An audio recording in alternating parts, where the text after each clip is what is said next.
우리 잠깐 같이 기도드리겠습니다.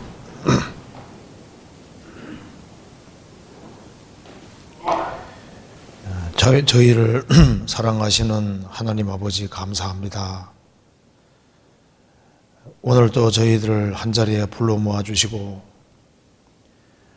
살아계신 하나님의 말씀으로 교훈받게 해주신 것을 감사합니다.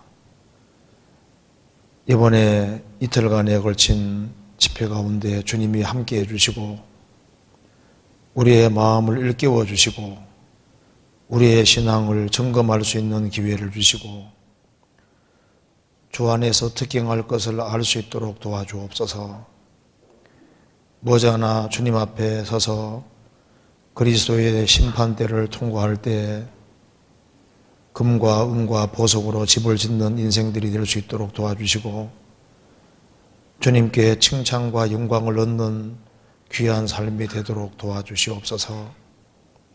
주님 앞에서 우리의 삶이 결코 헛되지 아니할 수 있도록 도와주시고 주님께 칭찬받는 귀한 삶이 될 수 있도록 함께 해주시고 도와주시옵소서.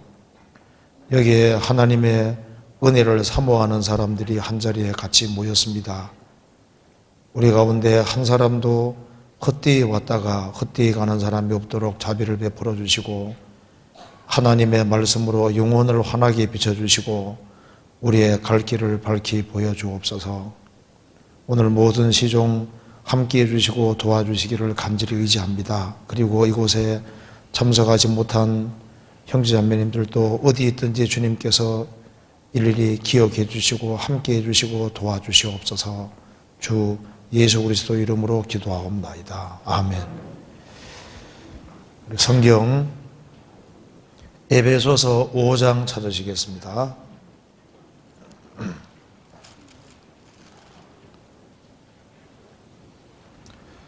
5장 14절입니다.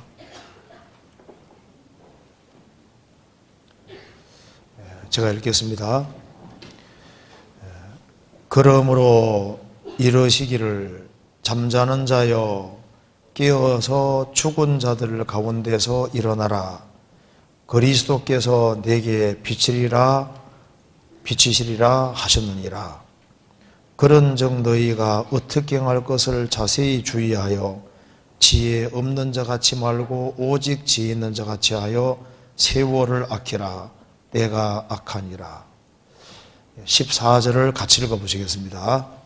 그러므로 이러시기를 잠자는 자여 깨어서 죽은 자들 가운데서 일어나라. 그리스도께서 내게 비치리라 하셨느니라. 거기까지입니다.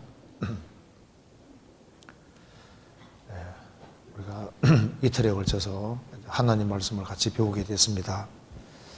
오늘은 잠자는 자여 깨어서 죽은 자 가운데서 일어나라 하는 이 내용으로 같이 한번 생각을 해보겠습니다.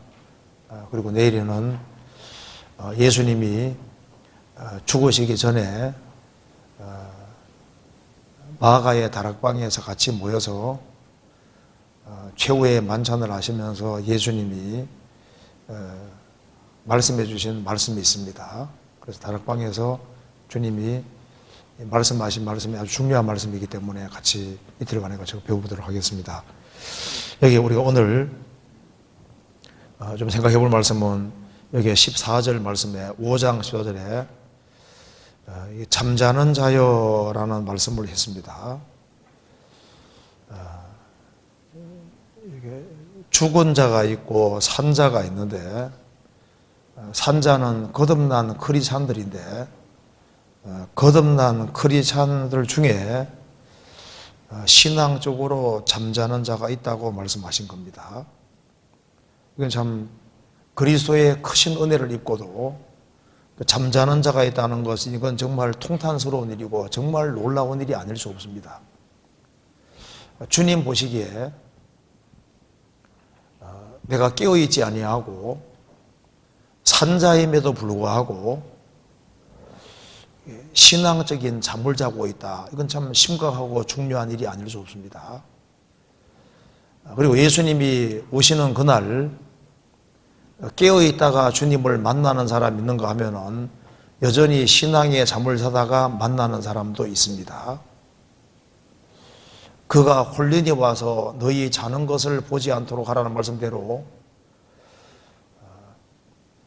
구원받아서도 자다가 주님을 만나서 부끄럽게 되는 사람도 있는 겁니다. 그래서 여기에 잠자는 자여, 왜 이렇게 말을 하고 있을까요? 분명히 구원을 산 자 중에 잠자는 자가 있기 때문에 하는 말입니다. 그죠? 그런데 이제 말씀을 들을 때는 꼭 들어야 될 사람이 안 듣거든요. 안 들어도 되는 사람은 또 열심히 참석해 열심히 들어요. 들어야 될 사람은 또 안 듣거든요. 그래서 성경이 말씀한 대로 있는 자는 받아 더 풍족하게 되고 없는 자는 있는 줄 아는 것까지 빼앗긴다는 말씀대로 신앙생활을 바르게 하려는 사람은 주님께서 더 할 수 있도록 길을 열어주실 겁니다. 여기에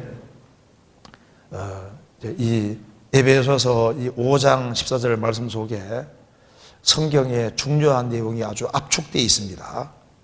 이 본문 보면 우리가 알 수 있는 기본적인 사실은 죽은 자들 가운데서라는 말대로 주님 보실 때는 죽은 자들이 있고 산 자들이 있다는 걸 알 수 있잖아요.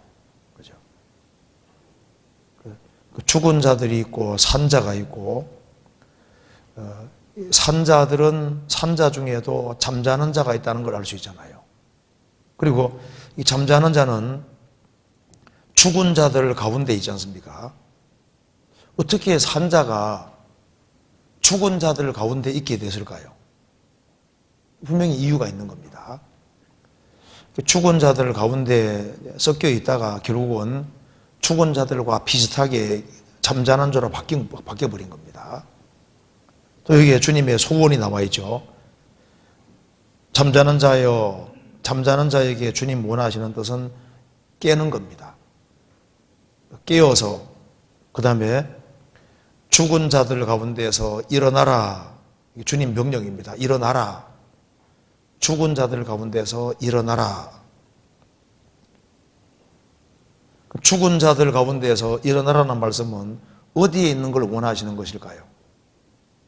분명히 주님 원하시는 곳이 있기 때문에 죽은 자들 가운데서 일어나라.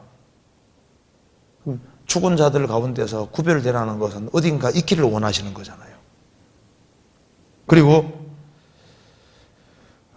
일어나는 그 사람에게 그리스도께서 네게 빛이리라 하시느니라.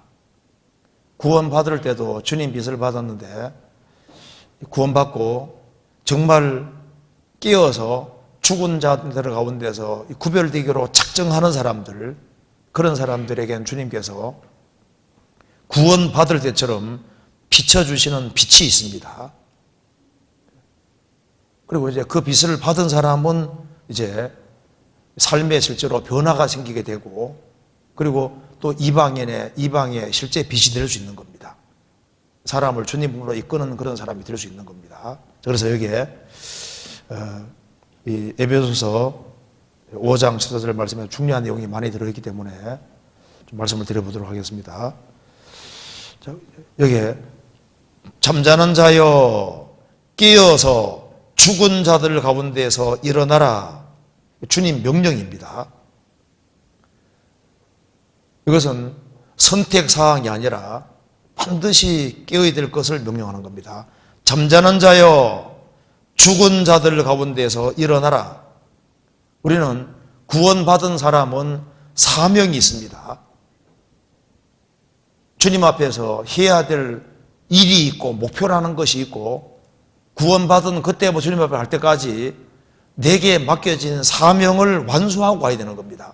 주님 우리를 구원했을 때는 분명히 목적이 있거든요. 그 목적하는 바를 실행을 하고 내게 맡기신 일을 감당을 하고 서야 되는 겁니다. 주님이 나를 그리스도를 믿게 하고 구원했을 때 목적이 없겠습니까? 야, 너만 구원받았으니 그게 아니지 않습니까? 주 예수를 믿어라. 그리하면 너와 내 집이 구원받으리라고 말씀하셨고, 좋은 땅에 뿌리었다는 것은 말씀을 듣고 깨닫는 자니 결실하여 혹 30배, 60배, 100배가 되느니라. 그러니까 내 생애 속에서 적어도 30명, 60명, 100명이 구원받는 것을 기억고 봐야 되는 겁니다. 그렇지 않습니까? 내가 구원받고 내 혼자 주님 앞에 섰다면은 신앙생활은 한다고 했지만은 잠자는 자가 아니냐 그 말입니다. 나를 구원하신 목적을 잊고 사는 사람은 잠자는 자가 될 수 있는 겁니다. 그래서 나는 매 주일 교회를 왔다 갔다 하니까 나는 잠자는 자가 아닐 거다. 근데 반쯤 자고 있는 사람일 수도 있습니다. 그렇잖아요. 졸면서 왔다 갔다 할 수도 있는 거 아니에요, 주님 보실 때. 그러니까 우리가 하나님 말씀으로 내 삶을 한번 검증해 볼 필요가 분명히 있는 겁니다. 여기에 14절에 죽은 자들이란 말이 나와 있습니다. 주님 보실 때는 죽은 자들이 있고 산 자들이 있는데 죽은 자들은 정말 불행 중에 불행이 아닐 수 없습니다. 하나님 앞에서 죽은 자들이 있는 겁니다. 에베소서 2장 보시겠습니다. 에베소서 2장 1절입니다. 에베소 성도들도 구원받기 전에는 죽은 자였습니다. 2장 1절. 너희의 허물과 죄로 죽었던 너희를 살리셨도다. 4절. 긍휼에 풍성하신 하나님이 우리를 사랑하신 그 큰 사랑을 인하여 허물로 죽은 우리를 그리스도와 함께 살리셨고 너희가 은혜로 구원을 얻은 것이라. 주님의 은혜와 긍휼로 구원 얻지 아니한 모든 사람은 하나님 보실 때는 죽은 자입니다. 그래서 마태복음 8장 20절 21절에 보면은 어떤 사람이 얘기했습니다. 주여 내 부친을 장사하게 허락하옵소서. 예수님 말씀하시기를 저희 죽은 자들로 저희 죽은 자를 장사하게 하고 너는 나를 조치라. 어떻게 죽은 자들이 죽은 자를 장사할 수 있겠습니까? 영혼도 죽고 육체도 죽은 사람은 죽은 시체고 죽은 자고, 죽은 자들로 저희 죽은 자를, 그 죽은 자들은 살고 있지만, 세상에 살고 있지만은 하나님과 관계가 없는 사람, 영적인 생명을 얻지 아니한 모든 사람들은 주님 보실 때는 죽은 자인 겁니다. 에베소 성도들도 주님 만나기 전까지는, 거듭나기 전까지는 죽은 자였던 겁니다. 그래서 죽은 자가 있고 산 자가 있습니다. 그럼 죽은 자와 산 자의 특징이 뭘까요? 죽은 자는 생명이 없는 거예요. 그래서 이 교회 생활을, 교회를 왔다 갔다 해도 영적으로 죽은 자는 아무리 집회를 듣고 교육을 받고 어떤 방법으로든 간에 그게 이해가 되지 않도록 되어 있습니다. 그러니까 영적인 생명을 얻기 전까지는 아무 소용이 없는 거예요. 그래서 죽은 자는 생명이 없는 것처럼 영원한 생명이 주님이신데 주님이 그 사람 속에 들어오실 때 그가 영원한 생명을 얻는 겁니다. 요한 1서에 보면은 예수님을 영원한 생명이라 했고 하나님이 우리에게 약속하신 약속이 이것이니 곧 영원한 생명이라고 했습니다. 예수님이 영원한 생명이기 때문에 예수님이 그 사람 속에 들어와 있는 사람은 영원한 생명을 얻은 사람입니다. 그래서 예수님이 자기 속에 들어온 사람은 산 자고 예수님이 없는 사람은 죽은 자입니다. 그래서 생명이 있냐 없냐, 일단 죽은 자는 생명이라는 것이 없어요. 그래서 영적인 생명이 없기 때문에, 생명이 없기 때문에 먹을 수가 없는 거예요. 죽은 자는 먹을 수 없습니다. 성경은 살아있는 책입니다. 아시죠? 하나님의 말씀은 살았고 운동력이 있어 좌우의 날선 어떤 것보다도 예리해요. 그 말씀대로 하나님 말씀은 이건 살아있습니다. 살아있는 말씀이기 때문에 누구에게 양식이 되냐면은 산자에게만 양식이 되기 때문에 죽은 자는 성경만큼 재미없는 것이 없습니다. 저희를 진리로 거룩하게 하옵소서. 아버지의 말씀은 진리니이다. 구원 안 받은 사람은 성경 자꾸 들으면 진리입니다. 진리. 진짜 재미없는 거예요. 1시간 반 설교 듣는 거 진짜 지겹거든요. 구원 안 받은 사람은 영적으로 죽은 자니까 이건 살아있는 사람에게 필요한 이게 양식이기 때문에 양식을 먹을 수가 없는 거예요. 그래서 이 성경을 따분하게 생각하고 성경 배우는 것을 재미없어 하는 그 자체가 죽었다는 증거인 거예요. 회당장 야이로의 딸이 살았을 때 예수님 뭐라 하셨습니까? 먹을 것을 주라 그랬잖아요. 죽은 자에게는 먹을 것이 필요 없는 겁니다. 산 자에게 먹을 것이 필요한 거예요. 그래서 사람이 떡으로만 살 것이 아니요 하나님 입으로 나오는 모든 말씀으로 살 것이니라. 그래서 이 성경은 하나님 말씀 양식이기 때문에 거듭난 사람, 이 사람에게 정말 양식이 되는 거예요. 그래서 산자는 먹는 것이 있습니다. 죽은 자는 젖도 못 먹고 밥도 못 먹는 거예요. 그래서 영적인 생명을 얻은 사람은 젖을 먹고 밥을 먹고 교제 가운데 젖이 있잖아요. 그래 구원받은 사람은 교제 가운데 있으면 그렇게 좋잖아요. 그래서 이런 사람이 있습니다. 어떤 사람 구원받았다 하는데 구원받은 사람들이 모이는 무리 가운데 그렇게 재미없어 하는 거예요. 오히려 바둑 뜨는 게 낫고 불신자들 속에 어울리는 것이 좋고 그거 싫어합니다. 왜냐하면 이 속에서 뭔가 못 먹는 거예요. 그게 죽었기 때문에. 영적으로 죽은 자들은 먹지 못한다는 특징이 있습니다. 그리고 죽은 자들은 세상 풍속을 거스를 힘이 없습니다. 그렇잖아요. 그래서 구원 안 받은 모든 사람은 죽은 자이기 때문에 바람에 날리는 겸비다. 그 세상 풍속에 따라서 바람에 날리는 겨고 남들이 하는 걸 따라하게 되는 거예요. 그 세상을 거스리는 힘이 없습니다. 아무리 큰 물고기라도 죽은 물고기는 물살에 떠내려가잖아요. 살아있는 물고기는 거스리는 힘이 있는데 그 죽은 자는 세상에 딸려갑니다. 남들처럼 그냥 살아가 버리는 거예요. 하나님의 생명이 있는 사람, 그 사람은 이 거스리는 힘이 있습니다. 다니엘은 우상 숭배하는 사회에 살았지만은 우상 숭배를 거스리는 힘이 있잖아요. 사드락, 메삭, 아벤노고도 우상 숭배를 거절했습니다. 엘리야는 하나님의 생명이 있는 사람이니까 그 이스라엘 사회 전체가 바알 숭배, 아세라 숭배를 할 때 그것을 거스리고 하나님 편에 서잖아요. 생명 있는 사람은 차이가 있습니다. 거스리는 힘이 있는 거예요. 아브라함은 갈대아 우르에 나와서 가나안 땅 들어가는 것 봐요. 노아 시대에 노아는 생명이 있으니까 모든 사람이 세속의 길을 걷고 타락의 길을 걸어갈 때 노아만은 묵묵히 방부주 짓고 세상을 거스리잖아요. 그래서 이 생명이 없는 사람은 속에 생명이 없기 때문에 진정으로 느끼게 될 맛을 모르게 되어 있습니다. 신앙생활의 맛을 알 수가 없는 거예요. 그러니까 영적인 갈망이 없고 신앙생활에 참된 기쁨 같은 걸 느끼지 못합니다. 거듭나야만 새로운 기호가 생기지 않습니까? 그래서 하나님을 갑자기 좋아하는 마음이 생기고 하나님 안에 사는 것을 기뻐하고 즐거워하는 마음이 있도록 되어 있는데 영적인 생명이 없는 사람은 하나님 안에 사는 것을 안 좋아해요. 하나님을 사랑하는 마음이 없습니다. 그러니까 구원받은 무리 가운데 있는 걸 좋아할 리가 없죠.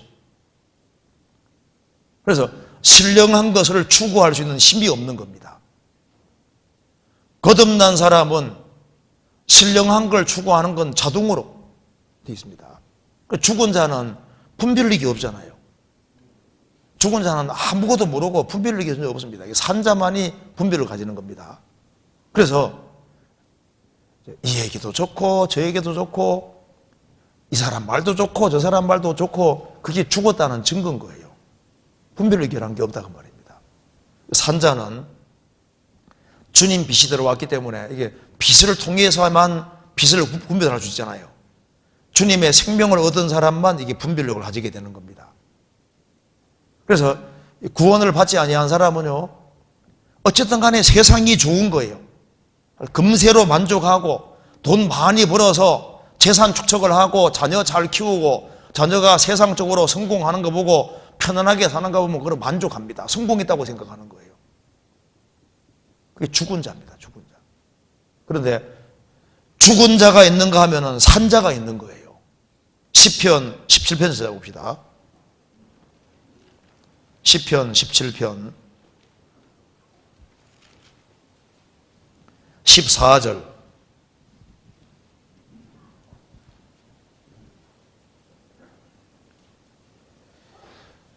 여호와여, 금생에서 저희 분깃을 받은 세상 사람에게서 나를 주의 손으로 구하소서.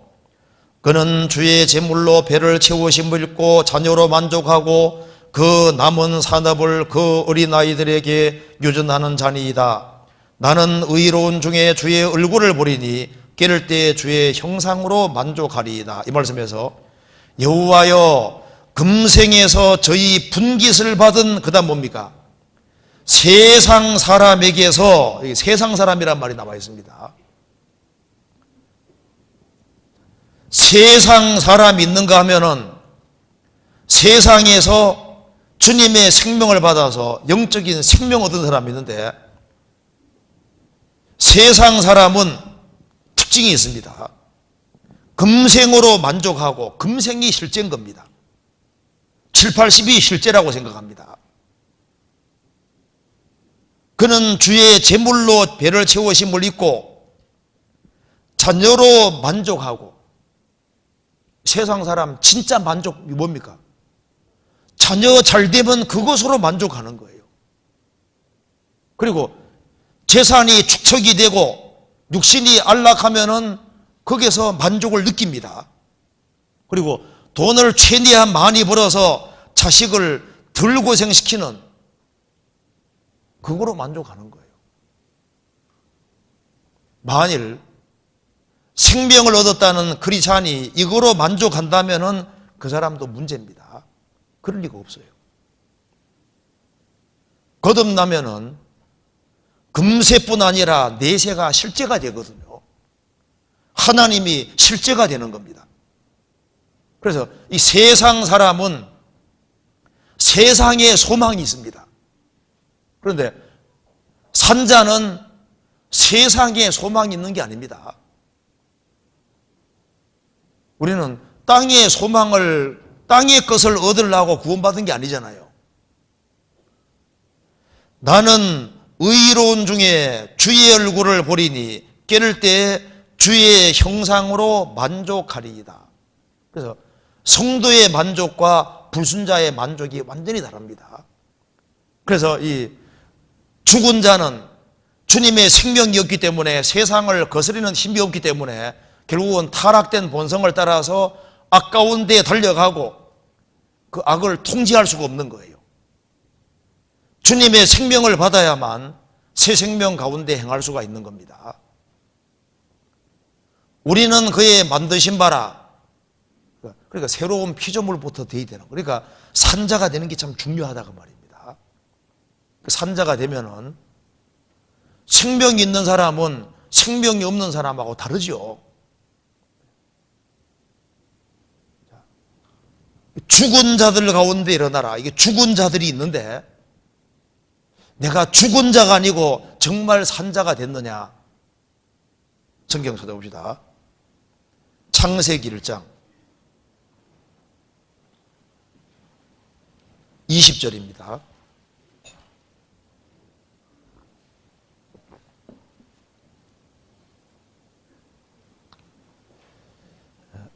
(1장) 20절. 하나님이 가라사대 물들은 생물로 번성케 하라.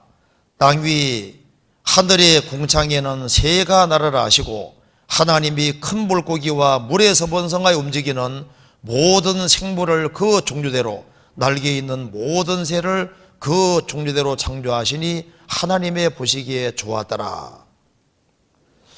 다섯째 날에 주님께서 좋았다고 하셨습니다. 바다에서 물고기들이 쫙 번성하면서 물고기들이 물살을 거스리고 쫙 달려가는 거 보고 주님께서 좋았더라. 궁창에는 새들이 쫙 날아가고 좋았다고 했지 않습니까?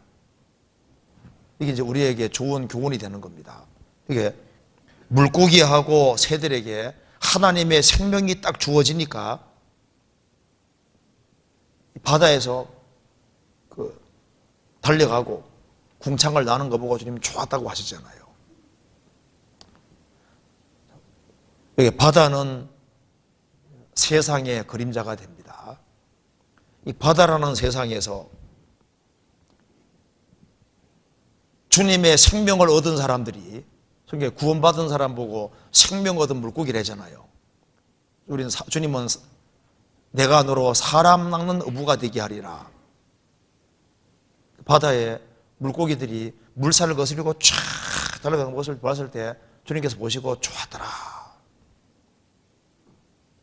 구원 안 받은 모든 사람은 영적으로 죽은 자인데 예수님으로 말미암아 하나님의 생명을 얻은 사람은, 산자가 된 사람은 물살을 거스리는 힘이 있습니다. 물고기 종류가 참 다양한 것처럼 성도들도 좀 다양한 종류가 있을지라도 특징은 살았다는 건 다 똑같잖아요. 그래서 이 물고기가 물살을 헤치고 거슬러 쫙 가는 것처럼 그거 보시고 좋았더라. 하나님께서 아브라함이 갈대아 우르에 살았는데 우상 숭배하는 가정 속에 살고 있는데 하나님 말씀 따라서 거기를 박차고 나와서 하란 거쳐서 이 가나안 땅 들어가는 모습 보였을 때 주님 어떻게 하실까요? 보시고 좋았더라. 이 에집트에 살고 있는 이스라엘 백성들이 모세 인도로 양의 피를 경험하고 홍해바다 통과해서 가나안 땅으로 가는 그 모습 보실 때 좋았더라, 정말 좋았더라 하실 겁니다. 룻이 모압 저주받은 세상에 살고 있는데 나오미의 전도를 통해 참 신앙을 가지고 모압 땅에서 나와서 베들레헴 땅으로 가는 그 모습 보시고 주님 어떻게 생각하실까요? 보시고 좋았더라 그러잖아요. 그래서 생명이 있는 사람만 거스를 수 있는 겁니다. 에스라와 느헤미야가 바벨론에서 이스라엘 땅에 들어와서 에스라는 이스라엘 백성들의 신앙을 부흥시키고 느헤미야는 성벽을 건축하는 그 일을 할 때 주님께서 보시고 좋았더라, 좋았다고 하시잖아요.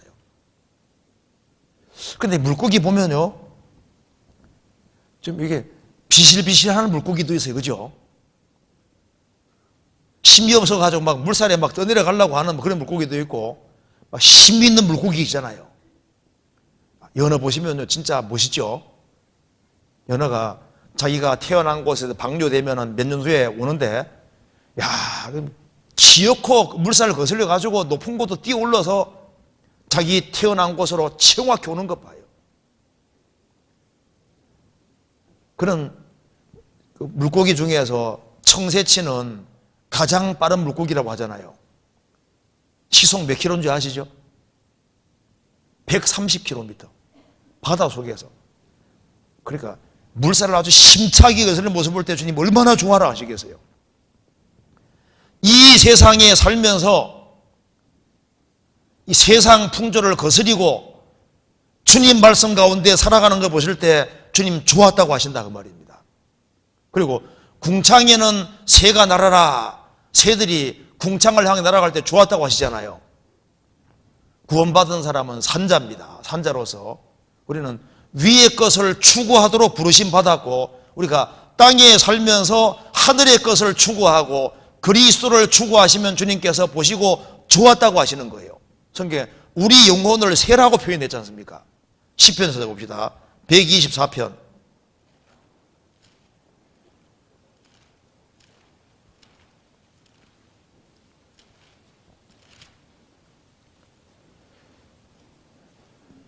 (7절)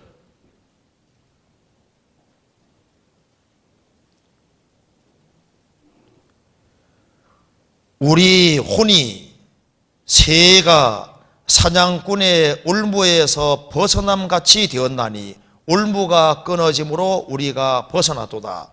우리 혼이, 영혼이 마치 새와 같은데 새가 사냥꾼의 올무에 벗어남같이 우리 영혼이 사탄의 올무에서 죄와 저주와 죽음의 올무에서 벗어났다.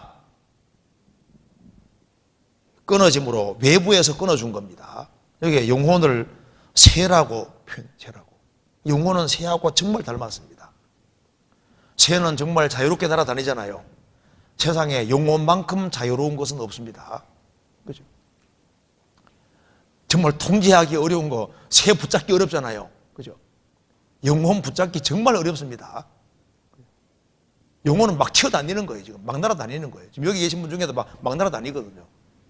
막 집으로 막 날아다니고, 막 해외로 날아다니고, 해외에 우리 자식 잘 지내고 있어서 막 날아다니잖아요. 영혼은 새와 비슷한 겁니다. 그래서 시간 속에 살면서 영혼까지 나들 수 있는 것이 영혼이잖아요. 새처럼 정말 자유롭게 날아다니는데, 구원을 받은 사람은 새가 사냥꾼의 올무에 벗어남 같이 해방된 새와 똑같아 그 말입니다. 왜 우리를 하나님께서 해방시켜 주시고 우리에게 생명 주셨을까요? 그러므로 너희가 그리스도와 함께 살리심을 받았으면 어떻게 하라고요? 위의 것을 찾아라.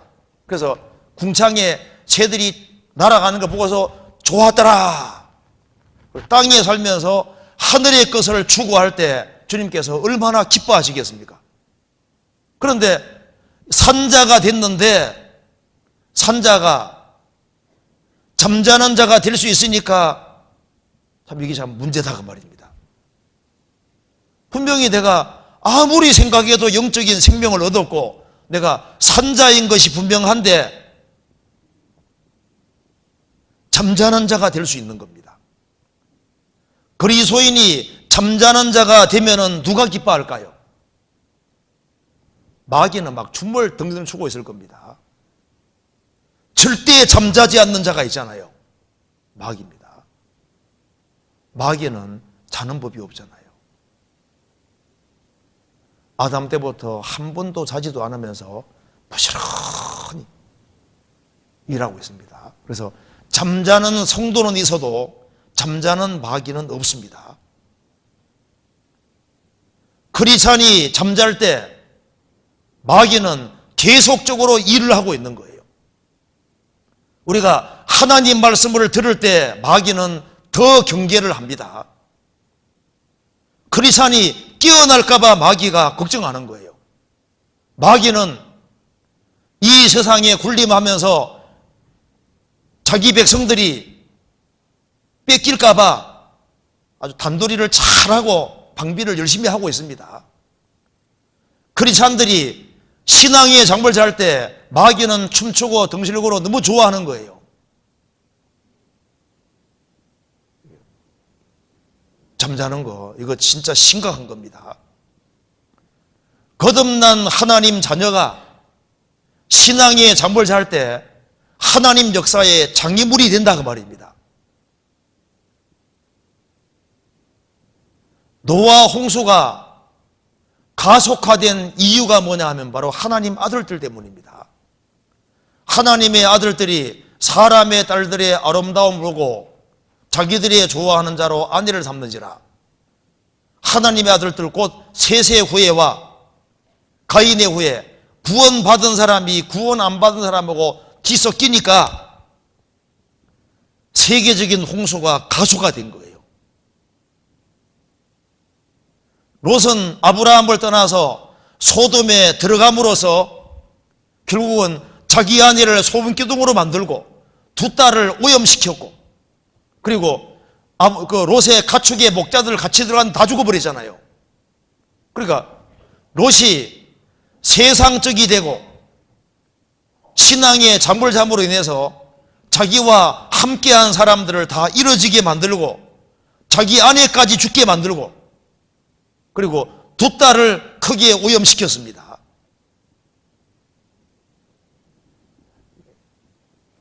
주님께서 말씀하시기를 열처제 비유 보시면요, 주님 오실 때 10명의 처녀가 뭐라 했습니까? 다 졸며 잘세.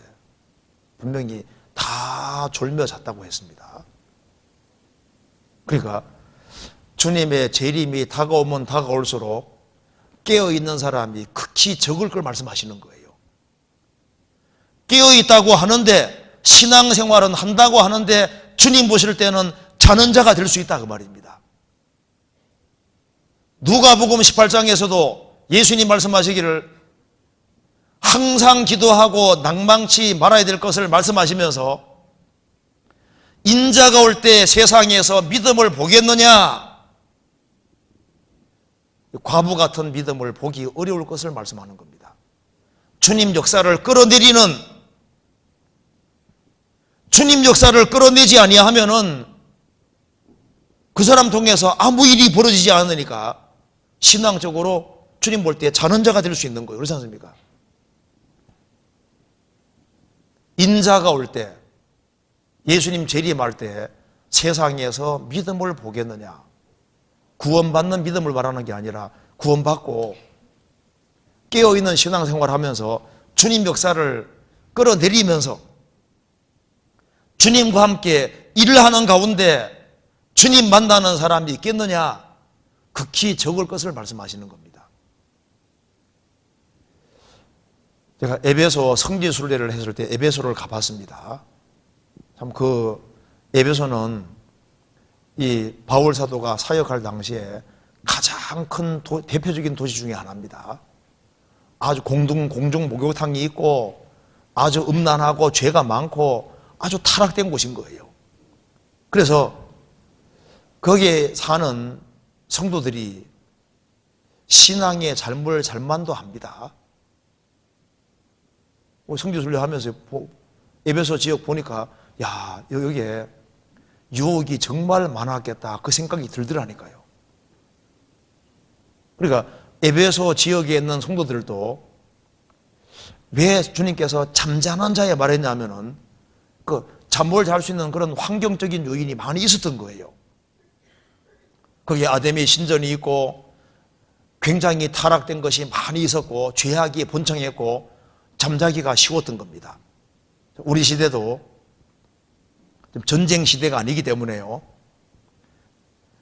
무슨 핍박이 있는 시대가 아니기 때문에 신앙에 잠을 자기 아주 좋은 시대입니다. 그러니까 주님께서 잠자는 자야라고 그렇게 말씀하시면서 죽은 자들 가운데에서 일어나라고 말씀하신 겁니다. 성경 다시 한번 찾아봅시다. 에베소서 다시 봅시다. 에베소서 5장 다시 보시겠습니다. 14절.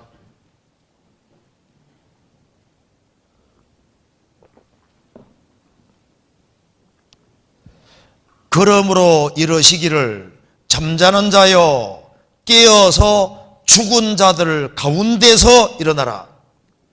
여기 구원받은 사람은 죽은 자가 아니라 산자인데 산자가 어떻게 돼서 죽은 자들 가운데에 들어가게 됐을까요? 죽은 자들 가운데 있잖아요.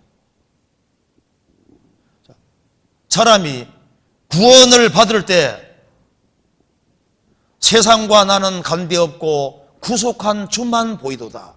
구원받고 처음에 주님밖에 보이지 않았잖아요. 주님과 함께 살았다 그 말입니다. 그리고 오로지 주님 성도들과 교제하는 것을 좋아하고 교회와 연결돼서 자기 위치를 지키고 신앙생활을 했는데 어째서 죽은 자들 가운데에 들어가서 심지어 그들과 어울려서 잠자는 자까지 됐냐 그 말입니다. 구원을 받고 스스로 죽은 자들 가운데 뛰어드는 사람은 거의 없을 겁니다. 구원받았다고 말하면서 죽은 자가 가운데서 스스로 뛰어들어서 그들과 동고동락 그걸 더 좋아한다면 처음부터 생명이 없다는 증거일 겁니다. 사람이 거듭날 때 주님의 생명을 딱 얻었으면 가치관이 바뀌잖아요.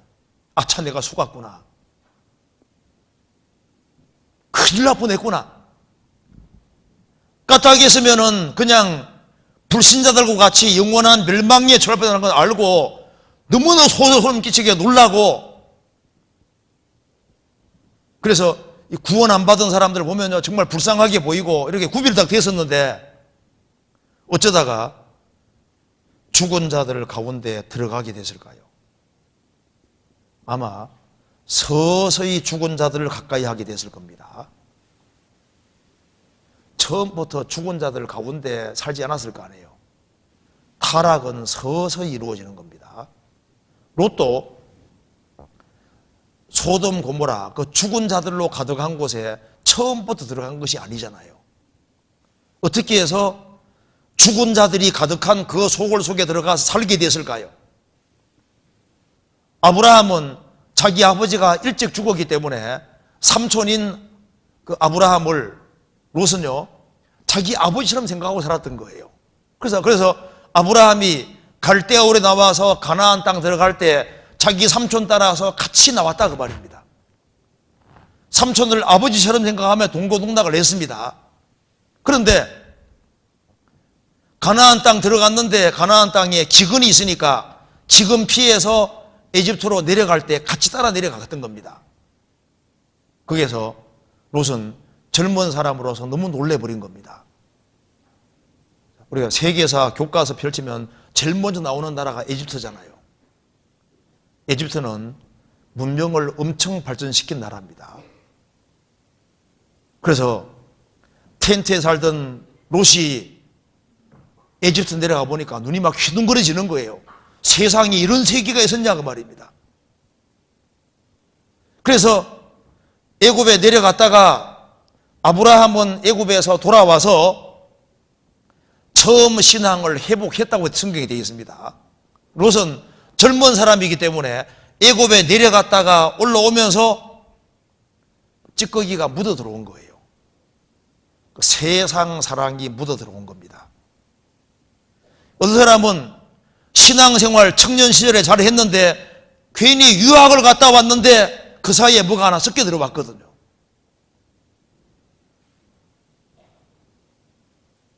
유학 갔다 와서 다 그런 거 아닙니다. 그런 사람이 있다고 말. 섞여 들어와서 영 그때부터 뭔가 이게 교제가 안 되는 거예요.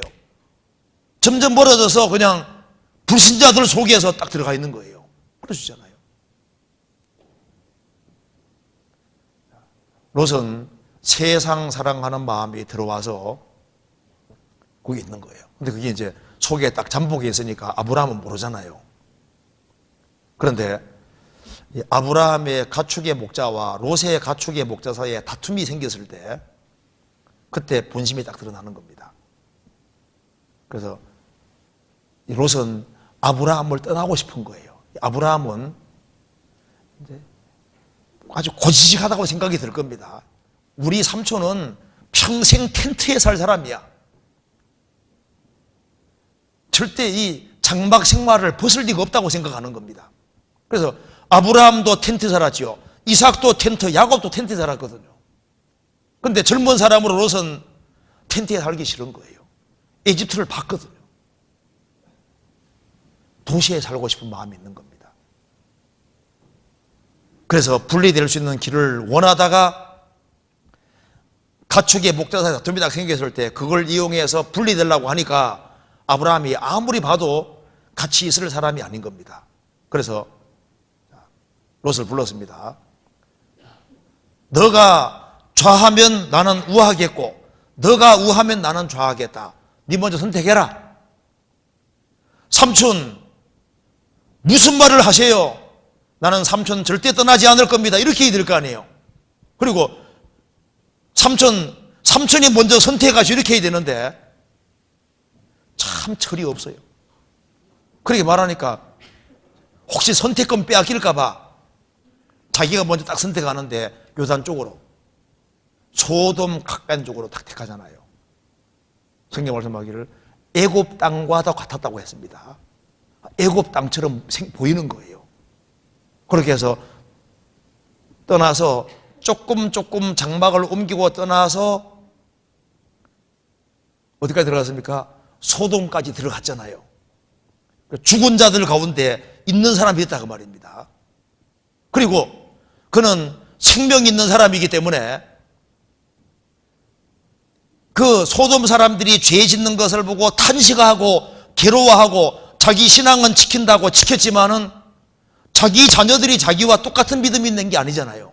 그러니까 딸들도 오염시키고 아내도 그냥 완전히 소금 기둥 되게 만들었잖아요. 가축의 목자들도 같이 다 망했습니다. 롯이 살 때 거기 전쟁에 시말려서 잡혀갔다가 아브라함이 단까지 가서 데려왔으면은 다시 기회가 주어졌으니까 아브라함 떠나지 말아야 되는데 그래도 여전히 소돔에 있는 것 봐요. 그럴 수 있다니까요. 마귀는 조금씩으로 타락시킵니다. 하나님의 생명을 얻은 사람은 불신자들하고 같이 있으면 가시방석이거든요. 그런데 가시방석인데 어째서 가시방석이 안 되고 불신자들 속에 어울려서 같이 있게 됐냐 그 말입니다. 그건 타락이 이루어진 거예요. 타락이 조금씩. 마귀는 조금씩이라는 방법 사용해서 주님과 틈이 멀어지게 하고 성도들과 틈이 멀어지게 하고 교회와도 멀어지게 하는 겁니다. 마귀는 타협의 명수입니다. 출애굽기에 나와 있는 파라오 왕은 마귀 그림자잖아요. 이스라엘 백성들이 에집트로 나가려고 할 때 파라오 왕이 뭐라 그랬습니까? 너희들 굳이 나갈 필요 있냐? 이 땅에서 섬기라. 출애굽기 8장 25절에 이 땅에서 섬기라. 우리는 기어코 가야 되겠습니다 하니까 뭐라 했습니까? 출애굽기 8장 28절에서 야 너무 멀리는 가지 말아래. 너무 멀리. 그래도 가겠다고 하니까 출애굽기 10장 11절에서 말씀하기를 남자들만 가라. 그래도 가겠다고 하니까 야 양과 소는 머물러도 그 다음에 이제 또 가려고 하니까 끝까지 가겠다고 하니까 그 다음엔 다 놔버리잖아요. 어떻게 하든 간에 뭐 하나라도 걸고 넘어져서 결국은 타협을 하게 만들려고 하는 겁니다. 마귀가 아주 머리가 얼마나 비상한지 몰라요.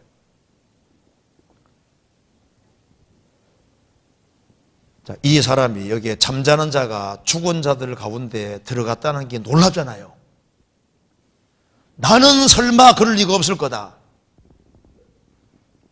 근데 조금씩 시간 지나가면요 나중에 자기도 모르게 그냥 죽은 자들 가운데 어울려 살면서 주님이 자기를 부르신 목적을 망각하고 살면서 신앙생활을 하고 있다고 착각할 수도 있는 겁니다. 죽은 자들 가운데서. 그래서 죽은 자들 가운데 딱 들어가게 된 기본 원인이 뭘까요? 데마는 세상을 사랑하여 나를 버리고 데살로니가로 갔다. 바울 사도의 동역자인 데마가 어째서 데살로니가로 갔을까요? 세상을 사랑하여. 롯이 어째서 소돔에서 살게 됐을까요? 세상을 사랑하여. 그래서 성경에 말씀하기를 이 세상이나 세상에 있는 것들을 사랑치 말라. 누구든지 세상을 사랑하면 아버지 사랑이 그 속에 있지 아니하니. 그러니까 세상에 살고 세상 물건을 써야 되는 건 맞지만은 세상을 사랑하지 마라. 세상을 사랑하면은 주님에게서 멀어질 수 있는 가능성이 있습니다. 주님과 멀어지면은 결국은 세상 속에 들어갈 뿐 아니라 불신자들 속에 딱 올려가지고 그게 한동세가 되어버리는 거예요. 그리고 여기에 죽은 자들 가운데 들어가게 되는 이유 중에 또 한 가지가 이성교제입니다. 젊은 청년들은 이성교제 정말 조심해야 되는 거예요. 여기 신앙 실패한 사람 중에 이성교제 때문에 신앙 실패한 사람들이 많습니다. 그래서 거듭난 그리스도인들이 불신자와 결혼하는 것은 마귀를 장인으로 모시는 것과 같아. 빌리 그리암 목사가 한 말입니다. 망하기로 작정한 사람 작정하지 않고서 제정신하고 그렇게 할 수 있겠어요? 아니, 이제 결혼해서 구원시키지 그 구원을 사람이 주는 게 아니잖아요. 성경 한번 찾아봅시다. 여기에 아모스 3장 봐봐요. 아모스 3장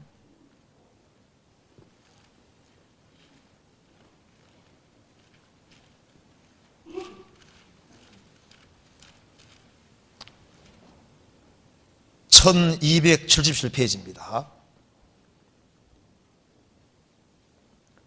3장 3절 보시겠습니다. 두 사람이 의합치 못하고야 어찌 동행하겠으며 두 사람이 마음과 생각이 같아야만 같이 동행할 수 있는 겁니다. 그래서 신명기 22장 9절 10절에는 소와 나귀를 어떻게 하라고요? 결의하여 갈지 말라. 소와 나귀를 어떻게 함께 결의해 갈 수 있겠습니까? 소는 소길입니다. 나귀는 나귀길이거든요. 너는 믿지 않는 자와 멍에를 같이 하지 말라. 그래서 이 거듭난 사람이 거듭나지 아니한 사람과 짝짝하고 사귀면요, 그러면 그 마음이 주님께로 확 멀어져서 이성 문제 때문에 주님과 멀어지고 세상적이 될 수 있는 겁니다. 그렇잖아요. 틀린 사실이거든요. 그래서 여기에 이성 문제 때문에 세상에 들어간 사람들이 꽤 있습니다. 성경에요, 읽어보시면, 열왕기에서 읽어보면 이 왕은 누구의 아내였다 그 말이 계속 나오잖아요. 아내가 누구였단 말이 계속 나옵니다. 왜냐하면 그리고 어머니가 누구고 아내가 누군 자꾸 나오잖아요. 왜? 가까운 사람의 영향을 받게 되는 거예요. 결혼이라는 것은 영향을 서로 받는 가장 중요한 요소가 되는 겁니다. 그래서 어떤 사람은요, 정말 젊을 때 신앙생활 잘했는데 남편 혹은 아내를 잘못 얻었어요. 그러니까 이게 결국은 다툼이 심해서 결국은 딸려가서 신앙을 망치고 그 신앙생활을 못하는 그런 경우 있잖아요. 그 죽은 자들 가운데 들어가 있다 그 말입니다. 그럴 수 있는 거예요. 또 한 가지는 어떻게 산자가 죽은 자들 속에 들어가게 돼서 그래요. 이게 친구입니다.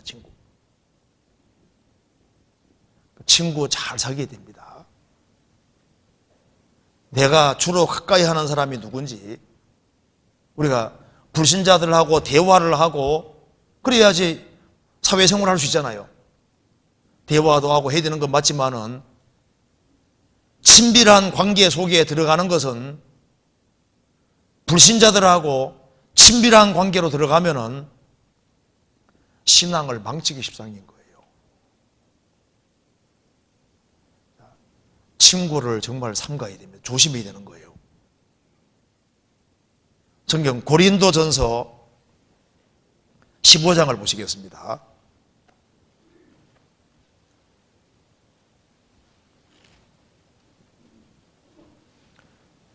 (15장) 33절입니다.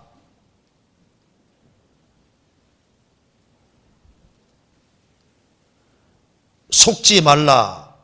악한 동무들은 선한 행실을 더럽히나니 깨어 의를 행하고 죄를 짓지 말라. 하나님을 알지 못하는 자가 있기로 내가 너희를 부끄럽게 하기 위해 말하노라. 속지 말라. 악한 동무들은 선한 행실을 더럽히나니. 그래서 내 가까이 있는 사람들이 어떤 사람인지를 잘 눈여겨보고 생각을 해야 됩니다. 내가 누구 가까이 있는지 잘 생각해 봐야 됩니다.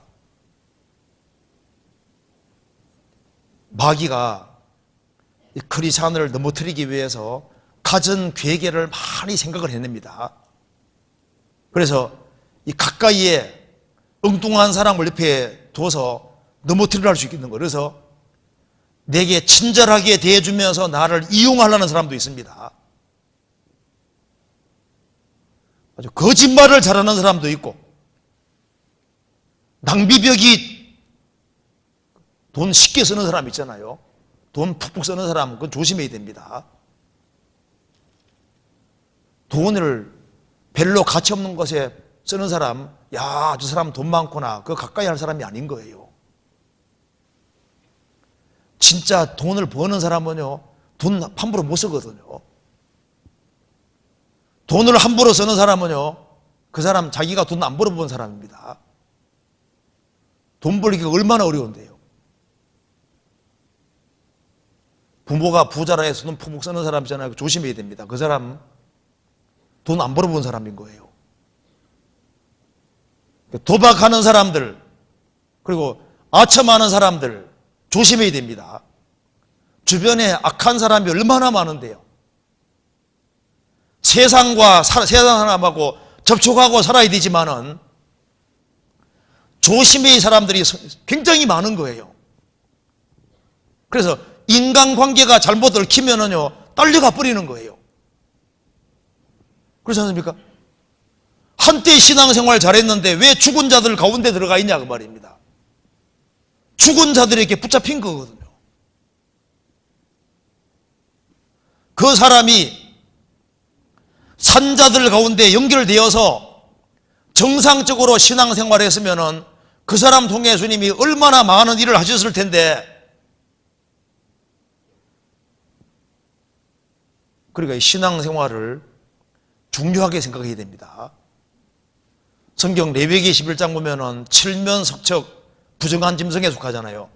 7 얼굴을 한 석척 도마뱀입니다. 카멜레온 말하는 겁니다. 카멜레온은 환경에 따라서 색깔이 바뀌어지잖아요. 그래서 믿는 사람들 속에서는 믿는 것처럼 행동하고 불신자들 속에서는 안 믿는 것처럼 행동하는 그런 사람도 진짜 위험한 사람입니다. 그렇잖아요. 세상에는 옳은 것이 있고 아는 것이 있습니다. 내가 정말 가까이 하는 사람이 누구일까?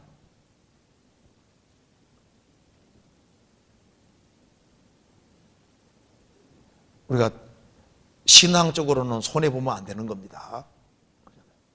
그리고 이제 이 신앙적으로 잠을 자게 되는 이유 중에 이 하나가, 죽은 자들 가운데 들어가게 되는 이유 중에 하나가 이 가정불화가 참 이게 중요한 요소가 됩니다. 가정불화는 마음을 깨트리는 데 아주 중요한 역할을 하는 거예요. 성경 말씀하기를 다투는 부녀는 이어 떨어지는 물방울이라는 말 나와 있잖아요. 이 물방울이 처음에 세면바닥에 떨어질 때는 별거 아닌데 계속 떨어지면은 세면바닥에 구멍 냅니다. 가정 불화가 계속되면은 그 마음에 구멍을 내는 거예요. 어떤 사람 참 신실했는데 이 가정 불화 속에서 마음이 계속 공격받고 다쳐가지고 신앙이 그냥 신앙적으로 확 무너져 버리는 거예요. 그래서 아예 신앙과 멀어져서 세상 사람 비슷하게 사는 신앙에 잠을 자게 되는 중요한 요소 중에 하나가 가정생활입니다. 가정생활할 때 이게 참 중요합니다. 왜냐하면은 가정생활이 잘못되면은 기도가 막혀지고, 기도가 막히면은 자녀도 망하게 되는 문제가 생기는 거예요. 그런데 구원을 받은 사람은 가정불화가 생길 때 사실은 두 사람의 문제라기보다는 시댁 문제라든가 친정 문제, 그런 문제로 문제 생기는 경우가 많고, 무슨 돈 때문에 문제 생기는 경우가 좀 있지 않습니까? 근데 사실 두 사람 자체로는 사실 큰 문제가 없는데, 이 가정생활을 원만하게 하지 아니하면은 그게 마음을 붕괴시킨다니까요. 마음을 깨트리거든요.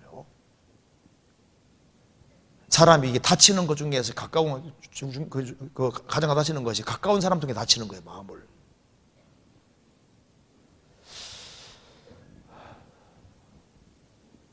그래서 잠자는 자여, 왜 잠을 자게 됐을까? 왜 내 신앙이 이 모양 이 꼴이 되고 내가 왜 신앙적으로 참전한 자가 됐을까? 그게 이제 가정생활에 충실하지 않았기 때문에, 그 남편과 아내의 도리를 신경 쓰지 않았기 때문에 그것이 주된 원인이 될 수도 있기도 하는 거예요. 그래서 아내가 남편 신앙을 망치게 할 수 있고 남편이 아내의 신앙 망치게 할 수도 있습니다. 그래서 아내가 정말 따뜻한 마음을 가지고만 가정생활을 했어도 남편이 정말 신앙적이 되고, 그리고 하나님 앞에서 귀하게 쓰임받는 사람이 되고 세상적인 잠을 안 자는, 가정에 들어오고 싶어도 이 아내 때문에 가정에 못 들어올 수도 있거든요. 하도 바가지 걸고 대고 하니까 집에 나오기 싫어가지고 바깥에 빙빙 돌면서, 그래서 세상 사람들 속에 들어갈 수도 있는 거예요. 그렇잖아요. 반대인 경우도 있다고 말입니다. 그래서 이제 이 아내들이 세속적이 되기가 안 쉽잖아요. 일단 가정에 있으니까. 남자들은, 구원받은 형제들은 밖에 나갔다 들어오면 이제 집에 있어야 되는데, 집에서 가정에서 아내가 환영해 주지 않으면 갈 데가 어디 있냐 말입니다. 그럼 배회하게 되면은 바깥으로 돌리게 되고, 그리고 불신자들 자꾸 만나게 되고, 그럼 불신자들 속에 섞여서 불신자들 속에 죽은 자들 가운데 있게 되는데, 그렇게 될 때 그 원인이 아내 역할이 될 수도 있는 거예요. 꼭 아내가 그렇다는 얘기가 아니라 그럴 수도 있기 때문에, 사실 이 구원받은 남편들은 갈 곳이 없습니다. 그거 아내들이 생각해야 됩니다. 그래서 아이고, 집에서 웃기만 해도 얼마나 좋아. 제발 좀, 아내들은 좀 웃어요. 집에서 마음을 좀 낮추고 좀 부드럽게, 밖에 갔다 돌아오면요 정말 기쁘게 환영을 좀 해줘. 환영을. 그래야지 세상이 안 가지. 그 세상에 배회하게 만들면 안 됩니다. 우리 수원 식구들은 안 그럴 것 같아요. 그죠? 다 아내들이 잘하고 있을 겁니다. 근데 혹시나 싶어가지고 하는 얘기입니다. 그런데 그렇다고 해서, 근데 여자들은요 남자들보다 훨씬 민감하거든요.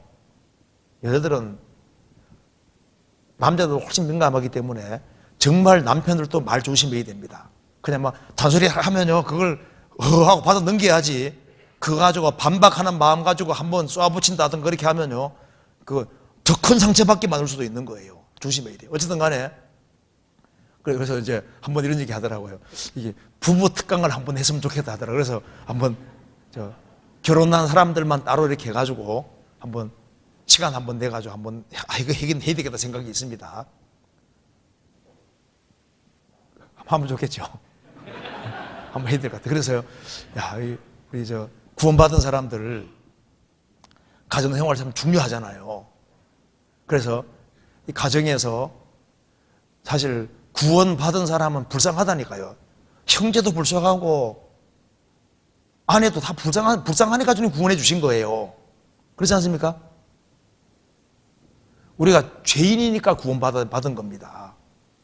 그래서 정말 가정에서 용납해주고, 그래서 용서하는 마음을 가지고 행하고, 그렇게 해서 신앙에 잡을 안 자도록 그거 신경 써야 됩니다.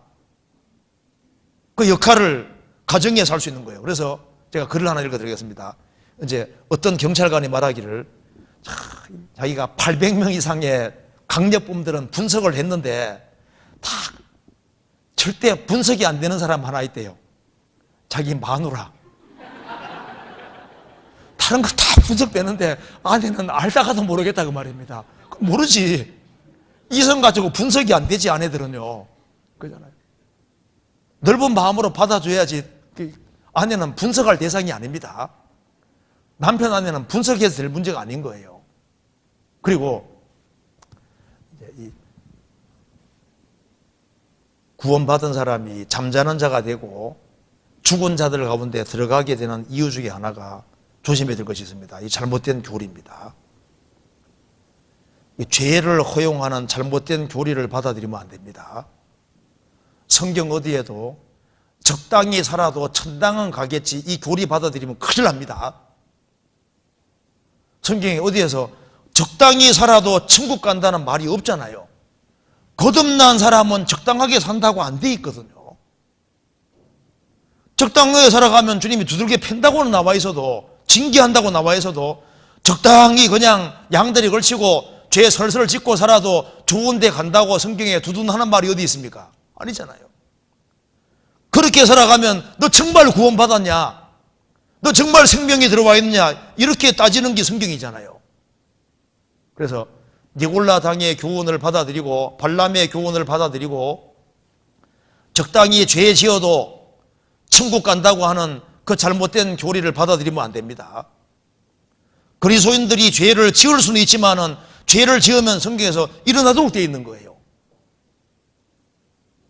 개는 토한 것에 돌아가고 돼지는 씻었다가 더러운 고등에 들어눕는다 할지라도 거듭난 사람은 신의 성품이 들어와 있고 하나님의 생명이 들어와 있는 사람이기 때문에 넘어지지만은 아주 엎드러지지는 않고 일어나도록 되어 있잖아요.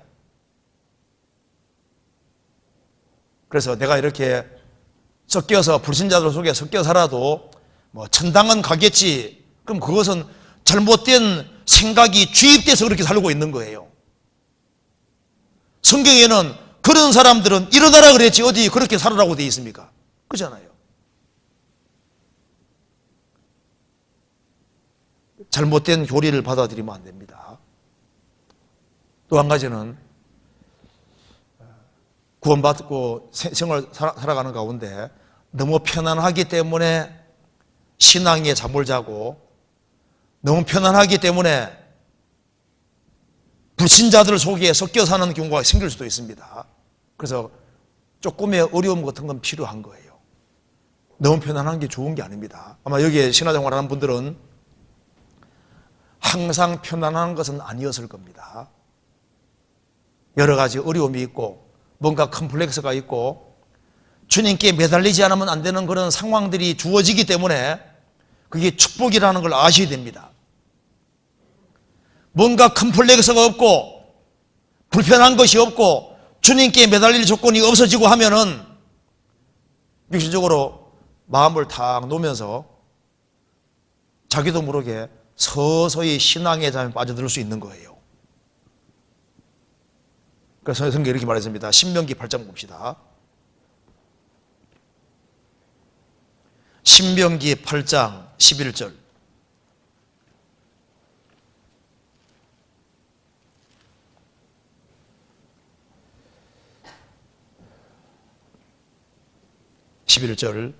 내가 오늘날 내게 명하는 여호와의 명령과 법도와 규례를 지키지 아니하고 내 하나님 여호와를 잊어버리게 되지 않도록 삼갈지어다. 내가 먹어서 배불리고 아름다운 집을 짓고 거하게 되며 또 우양이 번성하며 내 은금이 증식되며 내 소유가 다 풍부하게 될 때 두렵건대 내 마음이 교만하여 내 하나님 여호와를 잊어버릴까 하노라. 여호와는 너를 애굽 땅 종되었던 집에서 이끌어내시고, 여기 보면은 내 우양이 번성하며 내 은금이 증식되며 내 소유가 다 풍부하게 될 때, 만사가 잘 돼갈 때 하나님을 잊어버릴까 두렵다. 육신적으로 너무 잘 돼가기 때문에 그것 때문에 그것에 밀려서 잠자는 자 비슷하게 바뀌면 안 된다 그 말입니다. 그래서 죽은 자들 가운데 이제 섞여서 있다가 이제 시간 지나가면 잠자는 자가 되는 거예요. 이제 불신자들 속에 섞여 있으면서도 이제 교회를 왔다 갔다 하고 하지 않습니까?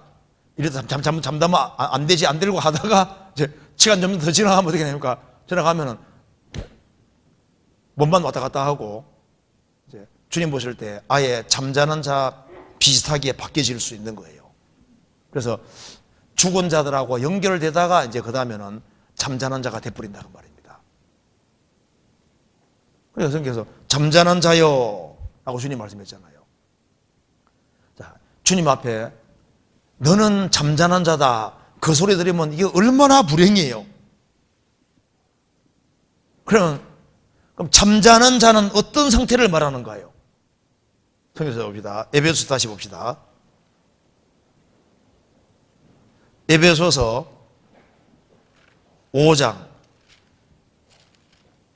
14절.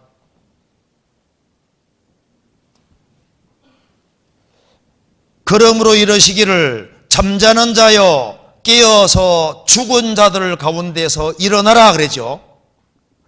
잠자는 자들, 죽은 자들이 누워 있는 것처럼 잠자는 자도 누워 있으면은 잠자는 자인 거예요. 그러니까 송장은 누워 있잖아 그대로요.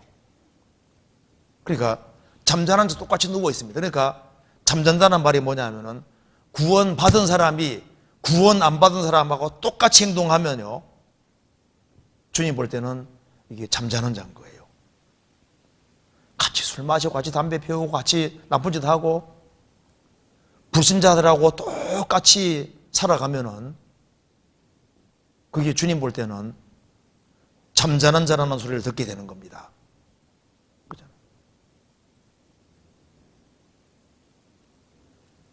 교회당만 왔다 갔다 했지 불신자들하고 똑같이 살아가면요, 주님 볼 때는 잠자는 자인 거예요. 그리고 내가 구원받은 사람인데 교회당 왔다 갔다 하는 걸 제외하고는 불신자하고 살아가는 모습이 똑같으면요, 그 무슨 산자냐고. 잠자는 자고 똑같잖아요. 한번 생각해 봐요. 내가 주변에 있는 사람들하고 살아가는 모습 봤을 때, 뭐 교회당 왔다 갔다 하는 걸 제외하고는 뭐 똑같이 밥 먹고 똑같이 잠자고 똑같이 행동하고,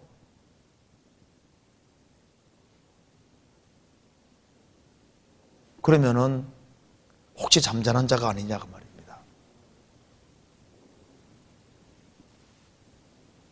그리고 이게 깨어 있는 사람은 잠자는 자하고 다릅니다. 깨어 있다는 가장 확실한 증거 중에 하나가 뭐냐면요, 어떤 사람은 깨어 있는 사람이냐면 성경에서 봅시다. 잠언 10장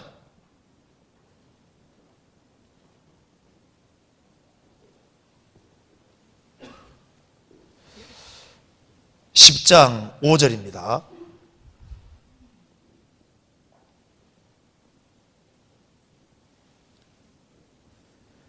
여름에 거두는 자는 지혜로운 아들이나 추수 때에 자는 자는 부끄러움을 끼치는 아들이니라. 여름에 거두는 자는 지혜로운 아들이나 추수 때에 자는 자는 부끄러움을 끼치는 아들이니라. 여기에 내가 잠자지 않고 있다는 증거가 있습니다. 그게 바로 뭐냐면은 어떻게 하든 간에 불신자들을 깨우려고 하는, 그게 뭡니까? 복음 전하려고 하는 거. 내가 어떻게 접촉하던 사람을 어떻게 하든 간에 이거 복음을 전해서 추수하는 것이 복음 전하는 거잖아요. 그런 마음을 가지고 살아야만 기본적으로 주님 볼 때 자는 자가 아니다 그 말입니다. 그렇잖아요. 남이야 지옥 가든 말든 교회당만 왔다 갔다 하면서 내가 접촉하는 사람들, 그런 사람들하고 똑같이 그냥 사이좋게만 지내면서 그렇게 하면은 내가 산자라는 증거, 그리고 주님 앞에서 내가 해야 될 그런 의무라는 증거 같은 게 없잖아요. 내가 깨어있다는 기본적인 증거는 여기 말한 대로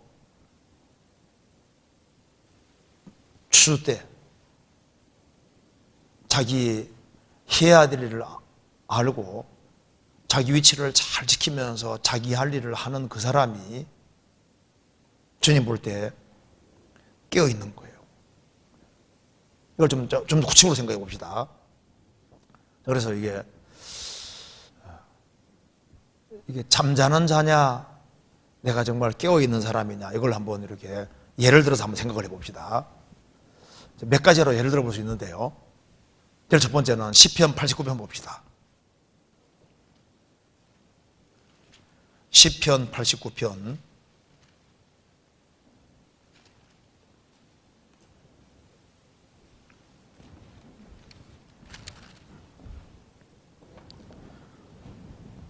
시편 89편 37절 봅시다. 또 궁창의 확실한 증인 달같이 영원히 경곡해 드리라 하시도다. 궁창의 확실한 증인 달이라고 했습니다.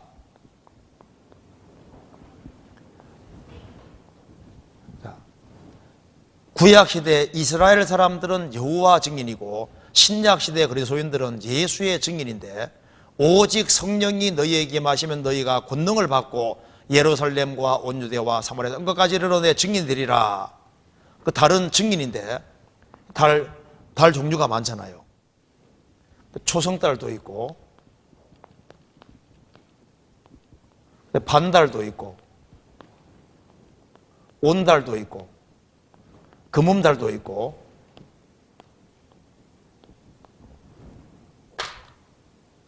근데 아예 안 비치는 달도 있잖아요. 그죠?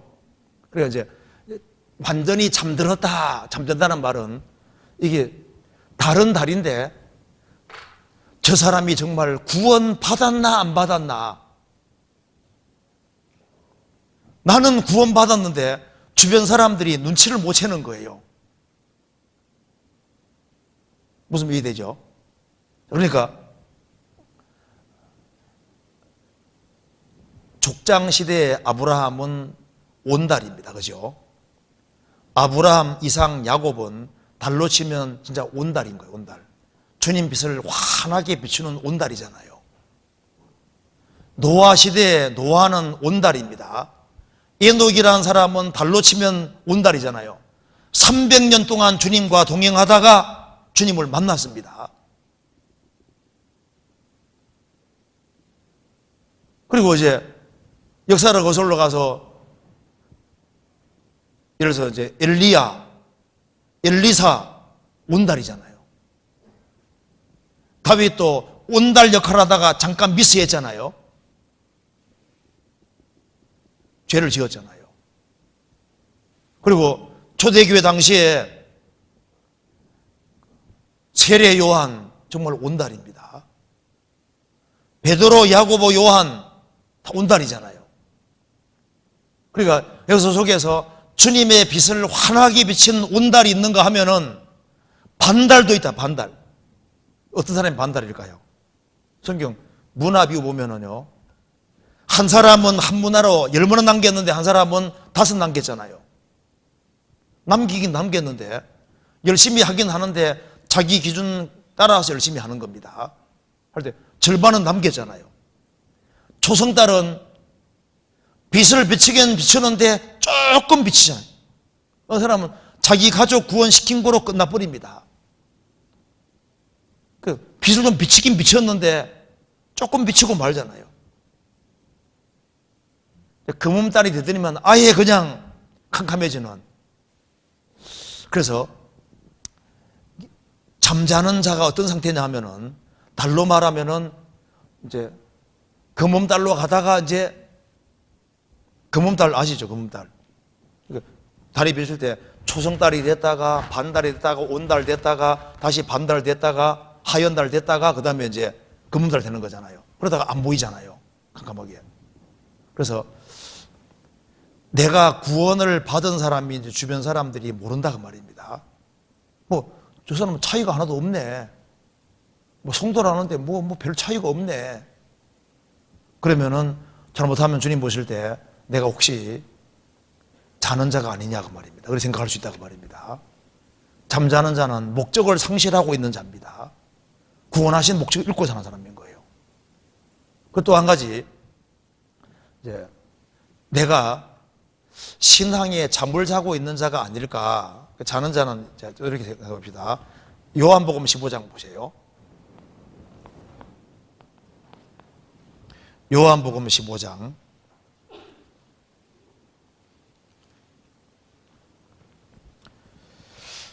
1절입니다.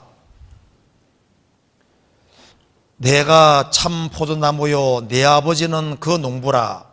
물은 내게에서 과실을 맺지 아니하는 가지는 아버지께서 이를 제하여 버리시고 무릇 과실을 맺는 가지는 더 과실을 맺게 하여 이를 깨끗게 하시느니라.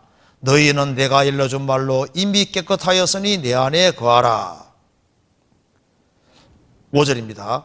나는 포도나무요 너희는 가지니 저가 내 안에 내가 저 안에 있으면 이 사람은 과실을 많이 맺나니 나를 떠나서는 너희가 아무것도 할 수 없습니다. 사람이 내 안에 거하지 아니하면 가지처럼 밖에 버리고 말라지나니 사람들이 이것을 모아다가 불에 던져 살았느니라. 요한복음 15장에 세 종류의 가지가 나옵니다. 가지 나오는데 첫째는 아버지가 재버리는 가지, 아버지가 재버리는 가지가 있습니다. 여기서 누구냐면은 이 가룟 유다 같은 사람입니다. 가룟 유다. 유다는 3년 반 동안 예수님 따라다녔지만은 결국은 그리스도를 안 믿은 사람입니다. 아버지께서 재버리신 자에는 가지는 구원 안 받은 사람 말하는 겁니다. 두 번째로 주 안에 거하면서 열매 맺는 가지가 있습니다. 세 번째 가지는 안 붙어 있어서 떨어져 있는 가지, 말라버린 가지입니다. 그러니까 자기도 바짝 마르고 열매도 없는 거예요. 그러니까 요 세 번째 요것이 쉽게 말하면 뭡니까? 잠자는 자다 그 말입니다. 그러니까 내가 실제로 주님께로부터 공급을 받고 있고 정말 주님이 내게 공급해 주시는구나 자기 느끼고, 그리고 공급받은 결과 그 사람을 통해서 열매라는 것이 맺혀갈 때 그게 정상적인 가지잖아요. 그런데 그냥 교회당 몸만 왔다 갔다 하면서 아무 변화도 없고 열매도 아무것도 없고, 그러면 주변 사람들이 보고서 저 정말 구원받았나, 그러면은 주님 볼 때 혹시 잠자는 자가 아니냐 그 말입니다. 그렇잖아요. 무슨 말 이해되시죠? 그 생각을 해보셔야 되는 겁니다. 그리고 이제 그 다음에 또 한 가지는요, 구원받고, 이제 그 다음에 이제 또 한 가지 생각해 봅시다. 성경 유다서 한번 보세요. 유다서 1장 8절입니다. 1장 8절. 그러한데 꿈꾸는 이 사람들도 그와 같이 육체를 더럽히며 권위를 업신여기며 영광을 회방하나도다. 그러한데 꿈꾸는 이 사람들도, 자, 이 꿈은 깨어있는 사람이 꿉니까? 잠자는 사람이 꿉니까? 여기 봅시다. 유다서 1장 보면은 1장 8절에 그러한데 꿈꾸는, 여기에 꿈꾸는 자는 구원 안 받은 사람 말하는 겁니다. 그런데 구원을 받은 사람도 신앙에 잠을 자다 보면은 잘못된 꿈을 꿀 수 있는 거예요. 그러니까 현실적이지 않다 그 말입니다. 그걸 꿈꾸는 자라고 하는 거예요. 여기 꿈꾸는 자는 어떤 사람이냐 하면은, 예를 들어 봅시다. 하나님이 계신데 하나님 존재하지 않는다 생각하는 사람은 어떤 사람입니까? 그거 꿈꾸는 사람인 거예요. 꿈깨야 됩니다. 하나님 계시잖아요. 영원한 내세가 있는데 내세가 없다고 생각하는 사람은 그 꿈꾸는 사람입니다. 내세가 있으니까. 그렇잖아요. 지옥이 없다고 생각하는 사람은 꿈꾸는 사람입니다. 지옥이 엄연히 있고 천국이 있잖아요. 그러한데 꿈꾸는 이 사람은, 꿈꾸는 사람이 누굽니까? 여기 말하기를 11절에 화 있을진저 이 사람들이여 가인의 길에 행하였으며 삭설 위하여 발람의 어그러지기를 길로 몰려갔으며 고라의 폐역을 조차 멸망을 받아도다. 가인의 길에 있으면서도 천국 간다고 생각하는 겁니다.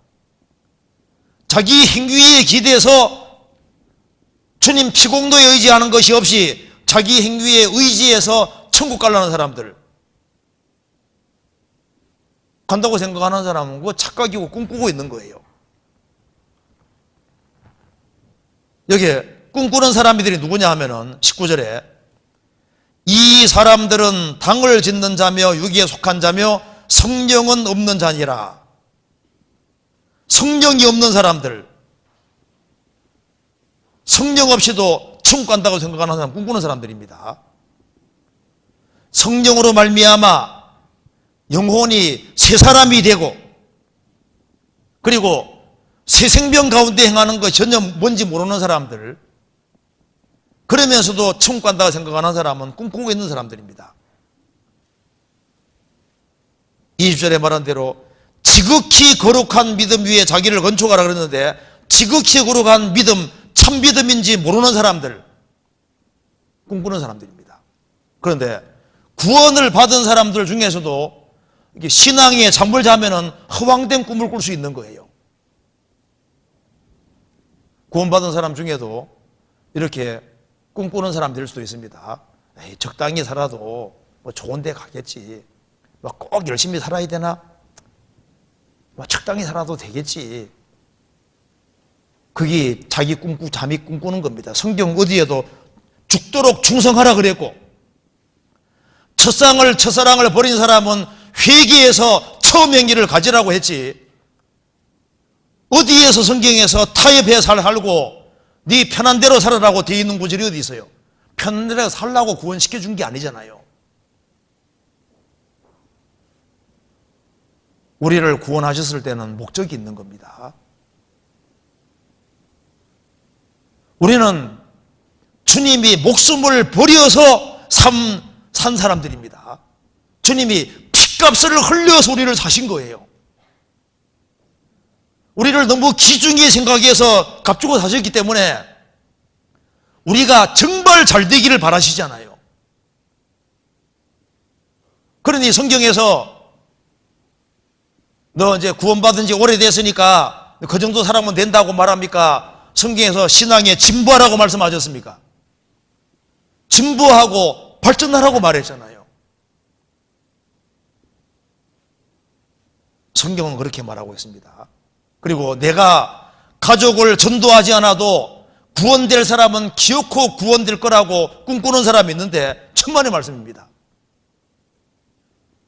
내가 내 편한 대로 살아가는데 주변 사람들이 구원될 거라고, 구원될 사람은 의뢰 구원될 거라고 생각하면 그 꿈꾸는 사람이 되는 거예요. 그건 꿈인 거, 자기 꿈인 겁니다. 성경에서 안 받은 사람들을 그들을 위해서 기도하고 구원 전도하라고 돼 있잖아요. 그러니까 이게 잘못하면은 구원을 받은 사람도 이게 신앙적으로 잠드는 사람처럼 꿈꾸잖아요. 엉뚱한 꿈 못하니까요. 내가 그냥 말을 한 번 해도 괜찮겠지, 내가 성내도 괜찮겠지. 성경 말씀하기를 사람의 성내는 것이 하나님의 의를 이루지 못한다고 했습니다. 성질을 내가 자주 내는 것 때문에 주변 사람들 전도가 막히는데 그걸 모르는 거예요. 괜찮겠지. 그게 자기 꿈꾸는 거예요. 성경에 조심해야 되는 겁니다. 내가 함부로 행동해도 실족하는 자가 없을 거다. 그 자기 생각인 거예요. 내가 구원받았는데 교회를 몰라도 괜찮아. 그 자기 꿈꾸는 거잖아요. 성경에서는 구원받은 사람은 교회에 연결되고 교제를 반드시 연결되라고 명령하셨잖아요. 명령. 내 혼자서도 신앙생활을 잘할 수 있을 거다. 꿈꾸는 자입니다. 어떻게 혼자 신앙생활을 할 수 있겠어요? 그리고 그리스도인의 심판 때에 그걸 과소평가하는 사람도 꿈꾸는 자가 될 수 있습니다. 고린도후서 5장에서 말씀하기를 바울 사도는 우리가 하나님의 주님의 두려움을 안다 그랬잖아요. 그리스도인의 심판 때가 얼마나 중요하고 심각한 것인데 그 심판 때를 과소평가하냐 그 말입니다. 성경에서 볼까요? 고린도후서 5장 보시겠습니다.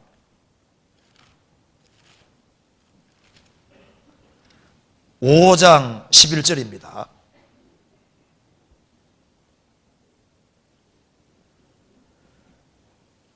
우리가 주의 두려우심을 알므로 사람을 권하노니 우리가 하나님 앞에 알리워졌고 또 너희의 양심에도 알리워졌기를 바라노라.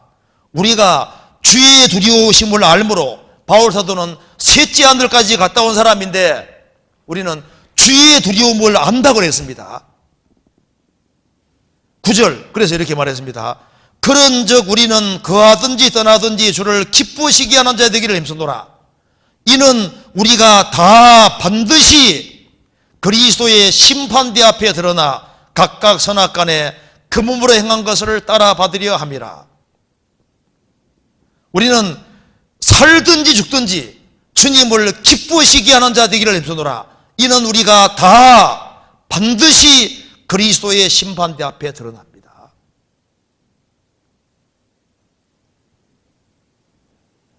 잠자는 자는 자꾸 계속 자려고 그러잖아요. 잠자면 잠이 자꾸 늡니다. 잠자면 정말 만사가 귀찮고 그 잠 빨리 깨야 되는 겁니다.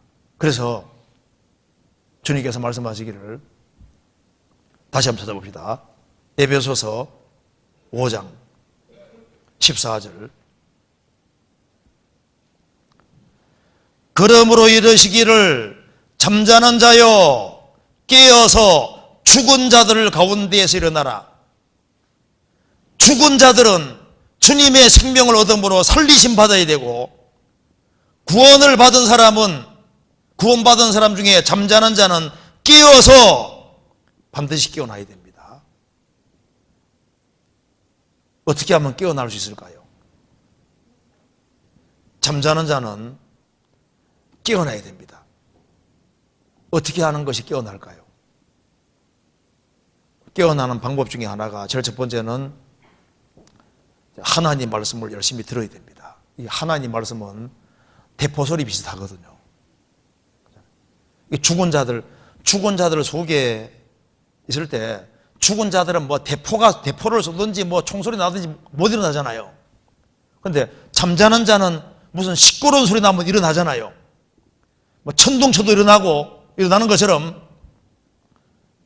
자는 자가 어떻게 깨어날 수 있냐 하면은 하나님 말씀을 들어야 됩니다. 이 하나님 말씀은 불같고 바위를 부수는 망치 같아서 하나님 말씀을 들으면은 하나님 말씀 듣는 가운데 영혼이 깨어나게 되는 거예요. 그리고 하나님 말씀 중에서 아주 심각한 말씀 들을 때, 주님의 심판대를 깊이 생각할 때, 심판대 생각하면 안 깨어날 수가 없는 거예요. 그렇잖아요? 그리고 주님이 곧 오신다, 주님을 만나야 된다, 그걸 깊이 생각하면 안 깨어날 수 없는 겁니다. 주님 만나야 되는데. 우리가 징계를 받고 깨어난 경우도 있고, 그리고 구원받은 사람이 적극적으로 신방에서 권해서 깨어나는 경우도 있고, 심지어 불신자들에게 책망받고 깨어나는 경우도 있습니다. 요나는 뱀비창에 자고 있었잖아요. 자는 자여 찌면요, 주님의 재림의 징조를 보고도 깨어나는 경우가 있는데, 어떤 방법으로든 간에 깨어나야 됩니다. 그런데 주님께서는 구원받은 게 확실한 사람은 결국은 깨웁니다. 신비한 방법으로 깨웁니다. 깨어나야 되는 거예요. 잠자는 자여 깨어서, 때로는 갑자기 부모가 죽고 자녀가 죽는 걸 통해서 신앙잠에서 탁 깨는 경우도 있거든요. 그리고 자기 주변에 구원 안 받은 사람이 비참하게 죽는 걸 보고도 깨는 경우도 있고, 깨어나는 경우가 여러 가지가 있습니다. 반드시 깨야 됩니다. 그래서 잠자는 자여 깨어서 죽은 자들 가운데서 일어나라. 무슨 말입니까? 죽은 자들 가운데서 일어나라, 그 말은 구별되라, 그 말이에요. 구별되라. 과감하게 구별되어야 됩니다. 그래서요, 불신자들과 구원 안 받은 사람하고 대화하고 해야 되는 건 맞지만은 그들하고 너무 친밀한 관계 속에 있으면은 과감하게 그물 딱 꺼서 구별되어야 되는 거예요. 죽은 자들 가운데서 일어나라, 딱 구별되라 그 말입니다. 그리고 구원받은 사람이 구원 안 받은 사람하고 사귀는 거, 그 과감하게 딱 그물 구별되어야 됩니다. 그잖아요. 그리고 잘못된 교리 같은 걸 가지고 있으면요, 자기 신앙에 손해되니까 거기에서 딱 그물 그어야 돼요. 어떤 사람은 잘못된 사이트 같은 거 자꾸 봐가지고 신앙이 망치는데 그게 더 구별되어야 되고, 거짓된 모임에서도 구별되고, 도박하는 사람은 도박에서도 구별되고, 죄에서 구별되고, 인정줄에서도 구별되고, 구별되어야 되는 거예요. 왜? 주님께서 일어나라고 말씀해요. 일어나라고. 잠자는 자여 깨어서 죽은 자들 가운데서 일어나라. 주님이 호출하시는 겁니다. 주님 명령하시는 거잖아요. 전능하신 주님께서 일어나라고 말씀하셨습니다.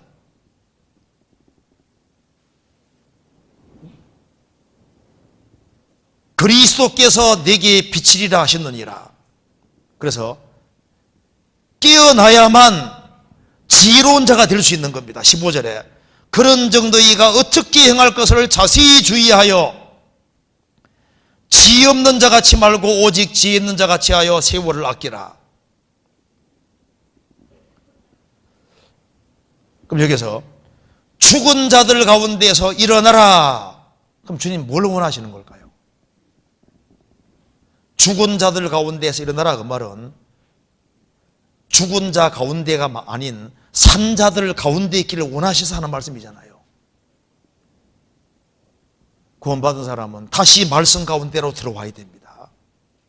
우리 시대 인스턴트를 좋아해서 이게 순간적이고 즉흥적인 걸 좋아하는데 그러면 안 됩니다. 성경은 이게 지루할 수도 있어요. 성경 익히는 거 이거 쉽지 않습니다. 그래서 순간적인 걸 좋아해서는 말씀 못 익혀요. 충분한 시간을 가지고 말씀 가운데 들어와야 됩니다. 들어와서 말씀 가운데 우리 살아야 되는 거예요. 잠자는 자여 깨어서 죽은 자들 가운데서 오락이나 다른 어떤 것보다 말씀 가운데 다시 들어와야 됩니다. 그리고 교제 가운데 들어와야 되는 거예요. 교제 가운데 그것도 깊숙이 들어와서 주님 편에 서기를 주님께서 간절히 원하시는 겁니다. 죽은 자들 가운데 서서 마귀 편에 있지 말고 주님 편으로 구별되라 그 말입니다. 그래서 잠자는 자는 일어나야 됩니다. 깨어있는 사람은 잠자는 자와 차이가 있습니다. 깨어있는 사람은 시기를 알잖아요. 아, 주님 만날 때가 다가오고 있구나, 시기를 아는데, 잠자는 사람은 시간이 몇인지도 모르잖아요. 깨어있는 사람은 제일 먼저 시기를 압니다. 성경에서 나옵니다. 로마 13장. 로마서 13장.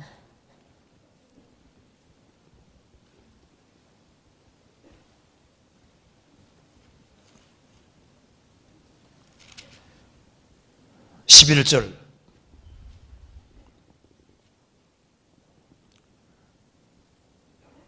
또한 너희가 이 시기를 알거니와 자다가 깰 때가 벌써 되었나니 이는 이제 우리의 구원이 처음 믿을 때보다 가까웠음이니라. 밤이 깊고 낮이 가까웠으니 그러므로 우리가 어둠의 일을 벗고 빛의 갑옷을 입자. 이 시기를 알거니와 자다가 깰 때가 벌써 되었으니 무슨 말입니까? 해가 떠오를 때가 되고 있다는 말입니다. 이거 정말 우리 시대에 딱 맞는 말입니다. 밤이 깊고 낮이 가까웠으니 샛별이 떠오르면요, 그 다음에 해가 떠오르는 겁니다. 주님의 징조를 우리가 보고 있지 않습니까? 그래서 이 깨어있는 사람들은 샛별을 볼 수 있는 것처럼 주님의 재림의 징조를 볼 수 있고, 그리고 주님 만날 준비를 하고 살아가는 겁니다. 주님 만날 준비를 하고 살아가는 사람이 그 깨어있다는 증거예요. 깨어있는 사람은 자기 할 일을 찾아서 자기 할 일을 분명히 하고 있을 겁니다. 방탕에서 구별되어 사는 것이 깨어있다는 증거입니다. 세상 사람들은 땅의 것을 추구하는데 위의 것을 추구하고 산다는 것은 깨어있다는 증거가 되잖아요. 영적인 주식이기 때문에 영혼을 건지는 그쪽에 부지런한 사람은 깨어있다는 증거가 되는 겁니다. 그래서 여기에 에베소 다시 봅시다. 여기에 참 감사한 말이 나와 있습니다. 14절에 중간에 죽은 자들 가운데에서 일어나라. 그 다음 읽어봅시다. 그리스도께서 내게 빛이리라 하셨느니라. 우리가 구원받고 난 이후에 잘 못 살았다 할지라도 잠자는 자가 됐다 할지라도 거기에서 깨어서 일어나면 주님이 기뻐하십니다. 주님을 슬프게 했다 할지라도 거기에서 일어나는 사람은 주님께서 기뻐하시고 그리스도께서 내게 빛이리라. 구원받을 때도 우리가 주님이 빛을 비추셔서 구원받았잖아요. 어두운 가운데서 빛이 비치리라 하시던 그 하나님께서 예수 그리스도의 얼굴에 있는 하나님 영광하는 빛을 우리 마음에 비추느니라. 주님 빛을 비칠 때 우리 속에 구원이 일어났는데, 구원이 이루어졌는데, 잠자는 자여 비록 신앙에 잠을 잤다 할지라도 깨어서 일어나는 사람, 신앙생활 바르게 하기를 발부둥 치는 사람, 그런 사람은 그리스도께서 비치시는 거예요. 그리스도께서 그런 각오가 있는 사람은 주님께서 마음속에 비추실 겁니다. 빛을 비추시면요 자기의 삶을 후회하게 되는 거예요. 주님 빛을 받으면은 내가 너무 잘못 살았구나 후회하게 되고 돌이키게 되고 주님이 새로운 결심을 주십니다. 그리고 돌이키는 사람은 마음에 다시 변화를 주시고 확신을 주시고 주님을 위해 살 수 있는 힘을 또 주시는 거예요. 잠자는 자여 깨어서 죽은 자들 가운데서 일어나라. 그리스도께서 내게 비치시리라. 그러면 비칠 때 내가 시간 허비를 많이 했구나 그걸 깨닫게 되잖아요. 그리고 빛을 비추실 때 주님이 다시 마음을 새롭게 해주시니까 영혼에 다시 기쁨이 생기고 성경이 다시 깨달아지기 시작하고 그리고 불신자들이 얼마나 불쌍한지를 정말 깨닫게 되는 겁니다. 세상이 어둠이라는 걸 깨닫게 되고 세상이 잘못해도 아주 한참 잘못됐다는 걸 깨닫고 이 세상은 장방성이고 심판받을 세상이라는 걸 알게 되잖아요.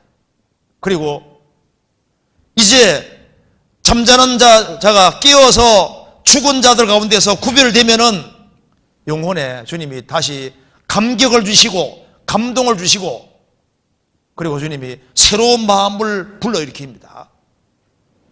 성경이 깨달아지기 시작하고 이제 입맛이 들어오는 것처럼 말씀의 맛이 들어오는 거예요.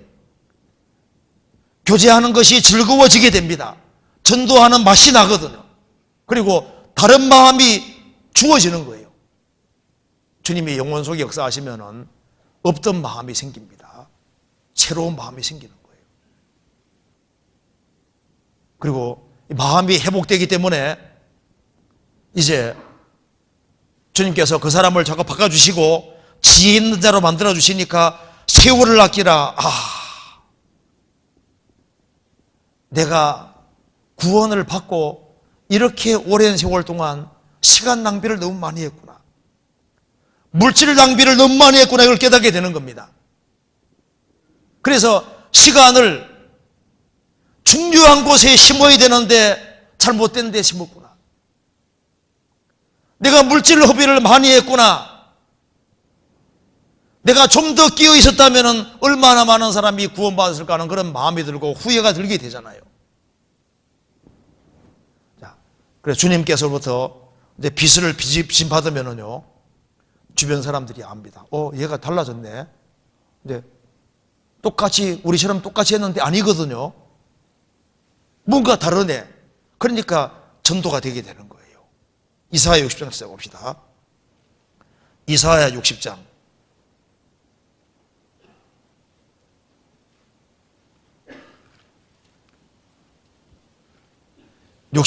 1절입니다.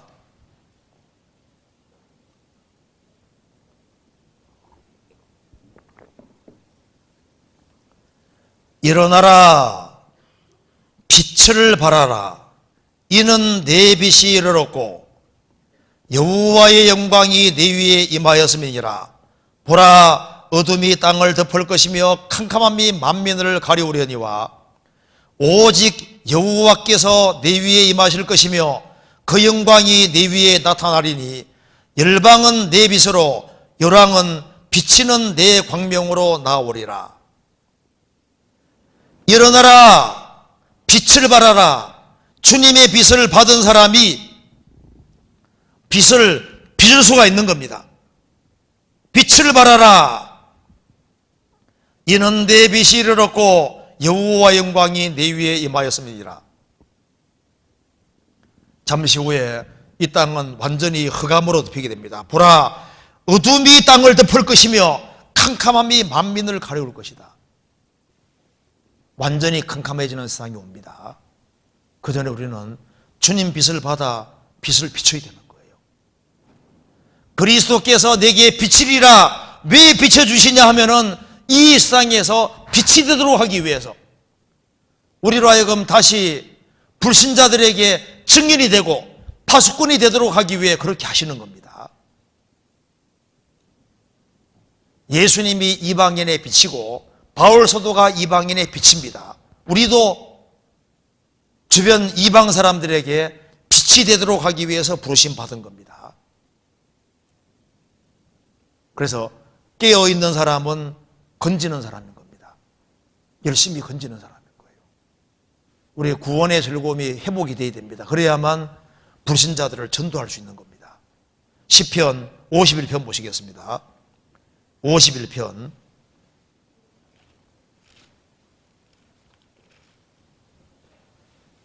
12절.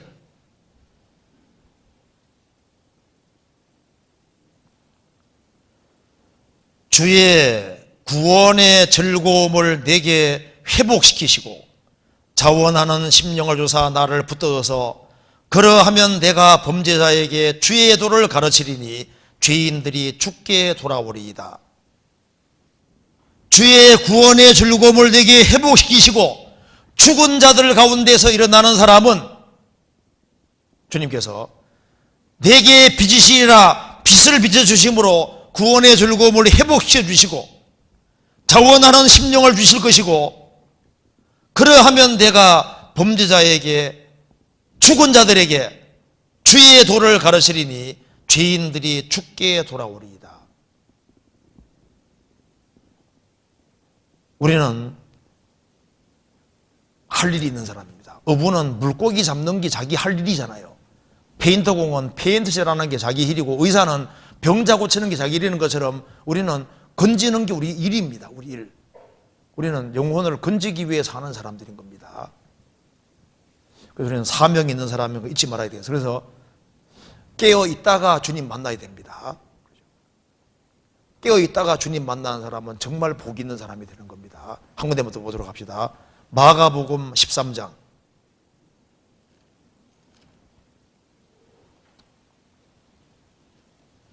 33절.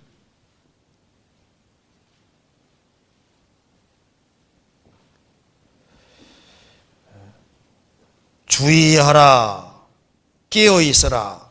그때가 언제일지 알지 못함이니라.